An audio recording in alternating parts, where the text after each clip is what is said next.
કેવો રહ્યો આજનો દિવસ? બસ રોજ જાય છે એવો ને એવો બાપુજી. નહીં તો પણ ધંધા પાણી કેવા રહ્યા? હવે પહેલા જેવી ધંધામાં મજા જ નથી રહી. તો પણ વકરો કેટલો થયો એ તો કે બેટા.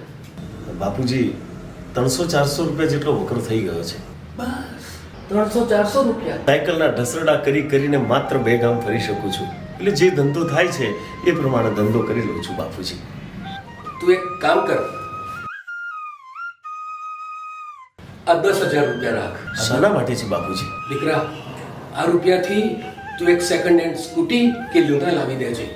રૂપિયા કમાવા કેટલી મહેનત કરવી પડે છે એ ખબર છે? રૂપિયા વાપરવા માટે હોય છે, ઉડાવવા માટે નથી હોતા. રોહન, આ રૂપિયા હું એને ઉડાવી મારવા માટે નથી આપતો. એ બિચારો આખો દિવસ સાયકલ લઈને ઢસરડા કરે છે, એટલે એને એક સેકન્ડ હેન્ડ સ્કૂટી ખરીદવા માટે પૈસા આપું છું. શું કાઢી લેશે? ના, શું કાઢી લેશે સ્કૂટી લઈને? રોહન, મોં સંભાળીને વાત કર. તારો મોટો ભાઈ છે અને આ ઘર ઉપર પહેલો હક એનો છે. હા, અને હું આકાશમાંથી પડ્યો છું. આ ઘર પર પહેલો અધિકાર મારો છે, કારણ કે હું આ ઘરનો કમાનો દીકરો છું.